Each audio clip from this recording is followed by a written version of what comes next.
Hello everyone, my name is Rahul Makwana, and in the 11th economics we have completed the chapter 3, that is demand.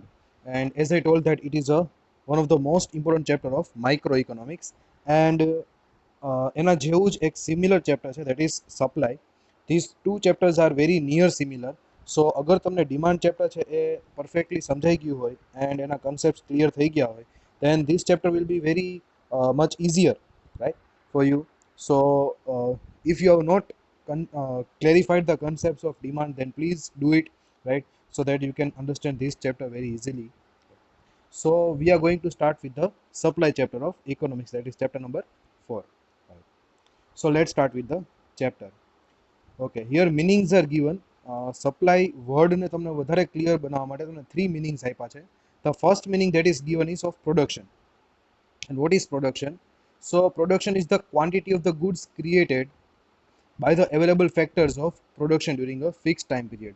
मतलब કે જેટલી quantity of goods નું production કરતા હોય, that quantity of goods which is produced, it is known as production. So fixed time period ની અંદર મતલબ કે ફોર એક્ઝામ્પલ 1 year ની અંદર આપણે આટલા goods નું મેન્યુફેક્ચરિંગ કર્યું છે, તો that quantity of goods is known as production. તો સપ્લાય શું છે? તો supply is that amount of production which is producer is able and willing to sell at a given price and time. મતલબ કે જેટલું પણ આપણે પ્રોડક્શન કર્યું, ફોર એક્ઝામ્પલ 1000 યુનિટ્સનું પ્રોડક્શન કર્યું, તો 1000 યુનિટ્સમાંથી મારે કેટલા યુનિટ્સનું સેલિંગ કરવું છે? મારે અત્યારે 800 યુનિટ્સ જ સેલ કરવા હોય, 200 યુનિટ્સ મારે ઘરે યુઝ કરવા, પર્સનલ યુઝ માટે યુઝ કરવા લઈ જવા હોય, તો મારે અત્યારે ઈચ્છા સેલ કરવાની 800 યુનિટ્સની જ છે. સો ધેટ 800 યુનિટ્સ જે હું રેડી છું, જે ગિવન પ્રાઇસ અને ટાઈમ ઉપર સેલ કરવા માટે, then such 800 units is known as supply. મતલબ કે સપ્લાયનો મિનિંગ એવો થયો કે આપણી પાસે કેટલા ગુડ્સ પડ્યા છે એ નથી જોવાનું, યા તો આપણે કેટલું ગુડ્સનું પ્રોડક્શન કર્યું છે એ પણ નથી જોવાનું. સપ્લાયનો મતલબ એવો થાય કે તમે એટલે કે પ્રોડ્યુસર, સેલર. ઓકે, જો આપણે ડિમાન્ડ ચેપ્ટર તો એ કસ્ટમરના વ્યૂ પોઈન્ટથી જોવાનું છે, right, and this chapter you have to C and you have to understand as a viewpoint of a producer or seller. તો સપ્લાયનો મિનિંગ એવો થાય કે જે પ્રોડ્યુસર છે, સેલર છે, એણે કેટલા ગુડ્સ ઈચ્છા છે સેલ કરવાની, that amount of goods is known as supply. Then stock, it's also some terminology of this chapter only. તો સ્ટોક એ તમે સમજી લો કે તમે જેટલા ગુડ્સનું પ્રોડક્શન કર્યું છે એમાંથી તમે અમુક ગુડ્સ તમારી પાસે રાખવા માંગો છો, right, you don't want to sell that goods. આપણે જે વાત કરી ને કે 1000 યુનિટ્સનું પ્રોડક્શન કર્યું, એમાંથી 800 યુનિટ્સ જ આપણે સેલ કરવા છે, બાકીના યુનિટ્સ આપણે બચાવીને રાખવા છે. તો જે બચાવીને યુનિટ્સ તમે રાખો છો, that units is known as stock. તમને આમાં હાઇપોથેટિકલ એક્ઝામ્પલ પણ આપ્યું છે કે રાજકોટમાં 500 પેકેટ્સ ઓફ ઓઇલ છે, એમાંથી 300 પેકેટ્સ સેલ કરવાની ઈચ્છા છે, તો સપ્લાય થશે 300 પેકેટ્સ, રાઈટ. ટોટલ આપણી પાસે પ્રોડક્શન છે 500 પેકેટ્સનું, અને એમાંથી 200 પેકેટ્સ જે બાકીના આપણે સેલ નથી કર્યા, they are the stock of the producer. So these are the three terminologies or three meanings જેમાંથી તમારે સપ્લાયનો મિનિંગ છે વધારે યાદ રાખવાનો છે, અને જેટલું મેં અંડરલાઈન કર્યું છે એટલું અંડરલાઈન પણ કરી લેજો, રાઈટ. ઓકે, નાઉ સમ અધર કન્સેપ્ટ્સ. મતલબ કે આપણે સપ્લાય વર્ડ છે, મતલબ સપ્લાય છે, સપ્લાય તમે ક્યારે કહી શકો? તો ટુ થિંગ્સ છે જે સૌથી ઇમ્પોર્ટન્ટ છે સપ્લાય કરવા માટે. First is willingness to sell, મતલબ કે પ્રોડ્યુસરની સેલ કરવાની ઈચ્છા હોવી જોઈએ, મતલબ આમાં મિનિંગ જ લખ્યો છે સપ્લાયનો. And second is ability to sell, મતલબ કે એની ઈચ્છાથી જ કાંઈ નથી થતું, એની એટલી એબિલિટી પણ હોવી જોઈએ સેલ કરવાની. એના માટે પણ તમને એક એક્ઝામ્પલ આપ્યું છે કે એક ટ્રેડર છે ઓઇલનો, અને એને એવી ઈચ્છા છે કે મારે 1000 પેકેટ્સ છે ઓઇલના એ સેલ કરવા છે, પણ એની પાસે અવેલેબિલિટી જ 500 પેકેટ્સની છે. તો એની જે સપ્લાય થશે એ 500 જ થશે, કેમ કે એની ઈચ્છા ભલે 1000ની હોય, પણ એની એબિલિટી નથી, કેમ કે એની પાસે છે જ 500 પેકેટ્સ, 1000 પેકેટ સેલ કરી જ કેવી ના શકે, right. So here the supply will be of 500 packets. એટલે વિલિંગનેસ અને એબિલિટી બંને વસ્તુ જોવાની છે સપ્લાય તમે વર્ડ કે સપ્લાય તમે કોઈ પણ ક્વોન્ટિટીને કહેતા હોય ત્યારે. So this was the basic concept કે સપ્લાય કોને કહેવાય. Now the chapter is going to start. તો જેવી રીતના આપણે ડિમાન્ડ વર્ડ સમજાતા કે willingness to purchase at given point of time and all, તો એના પછી હતું ફેક્ટર્સ અફેક્ટિંગ ડિમાન્ડ. તો એવી જ રીતના આમાં પણ છે factors affecting supply. Factors affecting demand હતા પ્રાઇસ એન્ડ અધર ફેક્ટર્સ. તો સેમ વસ્તુ આમાં પણ છે કે ફેક્ટર્સ અફેક્ટિંગ સપ્લાયમાં છે price and factors other than price. Okay, demand અને પ્રાઇસને નેગેટિવ રિલેશનશિપ હતું, મતલબ કે પ્રાઇસ જો વધશે તો આપણે લોકો પરચેઝ ઓછું કરી નાખશી, આપણી ડિમાન્ડ ઓછી કરી નાખશી. But the opposite is the case of is in the case of supply. ડિમાન્ડનું ચેપ્ટર છે ને એનું એક્ઝેક્ટલી ઓપોઝિટ આ સપ્લાય ચેપ્ટર છે, રાઈટ? ડિમાન્ડમાં જેવું થતું હતું પ્રાઇસ સાથે, તો એવી રીતના સપ્લાયમાં એનું એક્ઝેક્ટલી ઓપોઝિટ થશે. મતલબ શું થશે કે જો મેઇન તો શું હોય કે જે પ્રોડ્યુસર હોય, મતલબ કે આપણે સેલર હોય, તો આપણે જે વસ્તુ સેલ કરશી તો આપણે એવી જ વસ્તુ વધારે સેલ કરશે જેમાં આપણે પ્રોફિટ વધારે મળતો હોય. મતલબ કે પ્રોડ્યુસર જે છે એનો મેઇન મોટિવ શું હોય સેલિંગ કરવાનો? પ્રોફિટ અર્નિંગ કરવા માટે. તો એટલા માટે શું થશે કે જો વધારે પ્રોફિટ મળતો હશે તો સપ્લાય છે એ સપ્લાય એ વધારે કરશે. અને અગર જો એની પ્રાઇસ મતલબ કે એને પ્રોફિટ ઓછો મળતો હશે then he will reduce the supply. એનો મતલબ એવો થયો કે પ્રાઇસ અને સપ્લાયને બેને ડાયરેક્ટ રિલેશનશિપ છે. જો મને વધારે પ્રાઇસ મળતી હશે તો હું સપ્લાય વધારે કરીશ, હું વધારે સેલિંગ કરીશ. 5 રૂપિયાની જે પેન હોય એના અત્યારે મને 7 રૂપિયા મળતા હોય તો મને 2 રૂપીસ વધારે મળે છે, સો આઈ વિલ સેલ મોર. અને અગર 5 રૂપિયાની પેનના 3 રૂપીસ થઈ જાય છે then I will sell less because મને 2 રૂપીસનો ઓછો પ્રોફિટ મળે છે એટલા માટે. સો પ્રાઇસ અને સપ્લાયનું થોડુંક આવું કંઈક રિલેશન છે. તો એને કહેવાય પોઝિટિવ રિલેશનશિપ. બે સેમ થતા હોય એટલે એને પોઝિટિવ રિલેશનશિપ કહેવાય.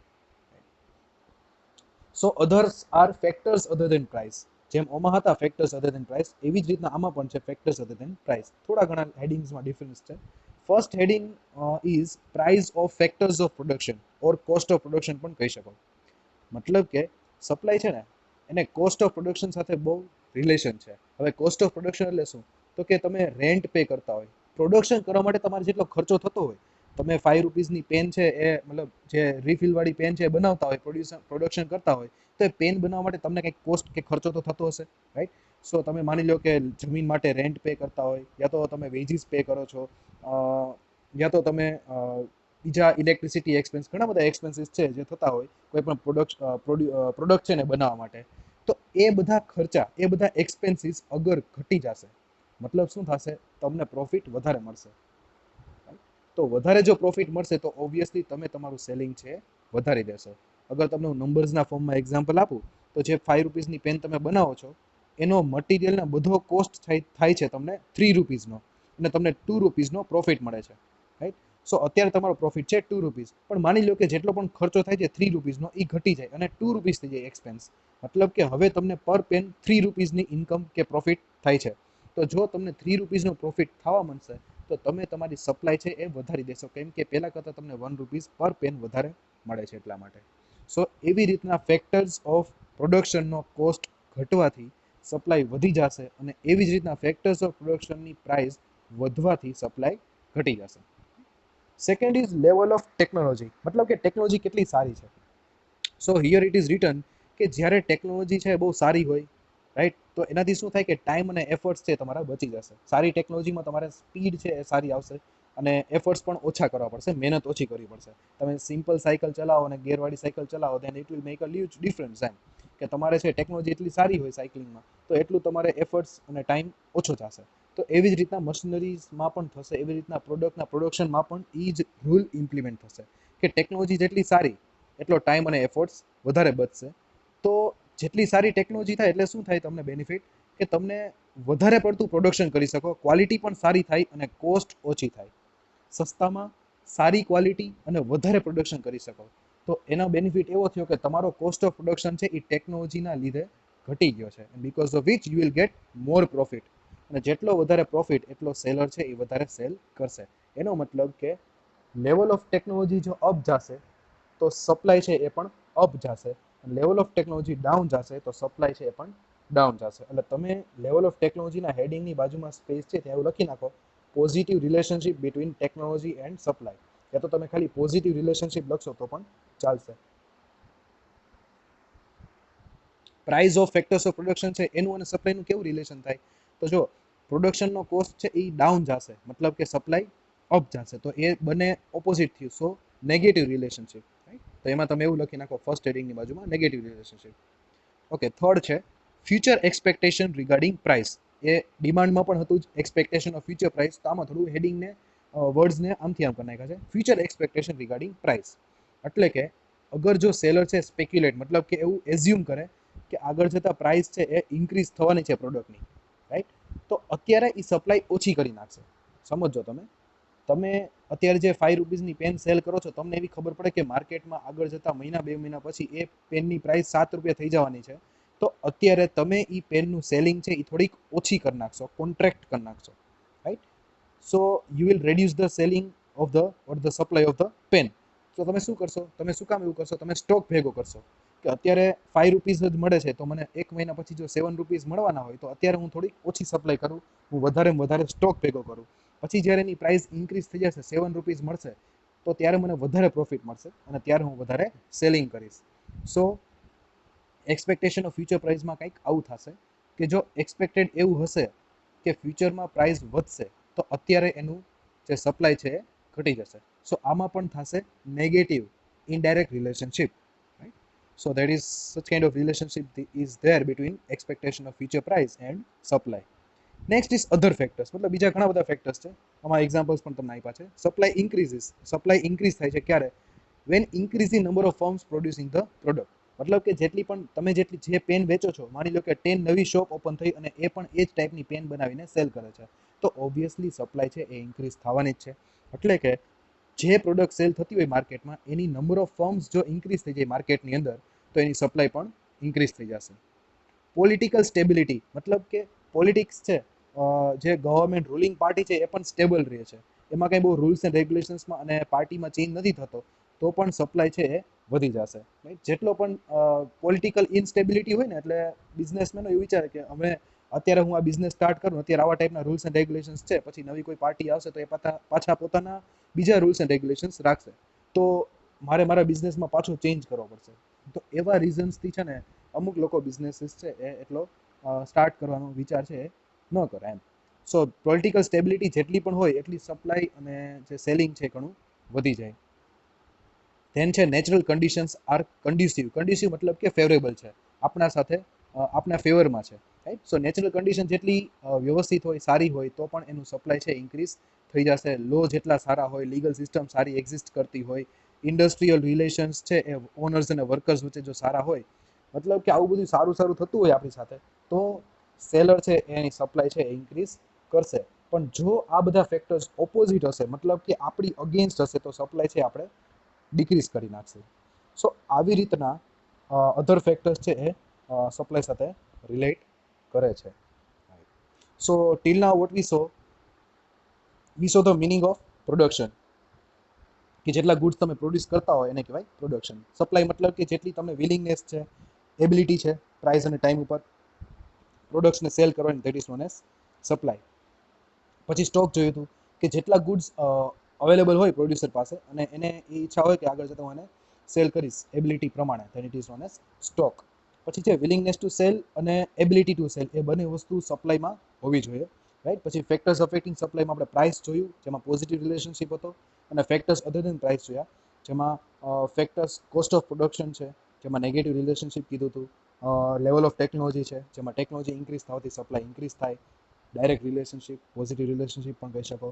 ફ્યુચર એક્સપેક્ટેશન રિગાર્ડિંગ પ્રાઇસ, મતલબ નેગેટિવ રિલેશનશિપ, આગળ જતાં પ્રાઇસ વધવાની હોય તો અત્યારે સપ્લાય ડિક્રીઝ થઈ જશે. અને અધર ફેક્ટર્સમાં પોલિટિક્સ, નેચરલ કન્ડિશન્સ, લો, લીગલ સિસ્ટમ, આ બધા છે એ જો સારા હશે, મતલબ કે એ બધા ઇન્ક્રીઝિંગ સારા, તો સપ્લાય ઇન્ક્રીઝિંગ, મતલબ આમાં પણ અધર ફેક્ટર્સમાં ડાયરેક્ટ રિલેશનશિપ થશે. Okay, so moving on to the next topic, individual and market supply, right. તો આપણે ડિમાન્ડ ચેપ્ટરમાં ઇન્ડિવિજ્યુઅલ એન્ડ માર્કેટ ડિમાન્ડ કર્યું હતું. સેમ કન્સેપ્ટ છે ઇન્ડિવિજ્યુઅલ એન્ડ માર્કેટ સપ્લાય, અને મિનિંગ પણ બધાના સેમ છે, ખાલી ડિમાન્ડની જગ્યાએ તમારે સપ્લાય રાખી દેવાનું છે, right. So the meaning of individual supply મેં હાઇલાઇટ કર્યું છે, ઇન્ડિવિજ્યુઅલ સપ્લાયનો મિનિંગને યલો કલરથી. So supply of goods by individual firm at a given price and a time. મતલબ કે કોઈ પણ એક ઇન્ડિવિજ્યુઅલ ફર્મ કે સેલર હોય અને એ કોઈ પણ એક સ્પેસિફિક ટાઈમ અને પ્રાઇસ ઉપર સપ્લાય કરવા માટે રેડી હોય, then it is known as individual supply.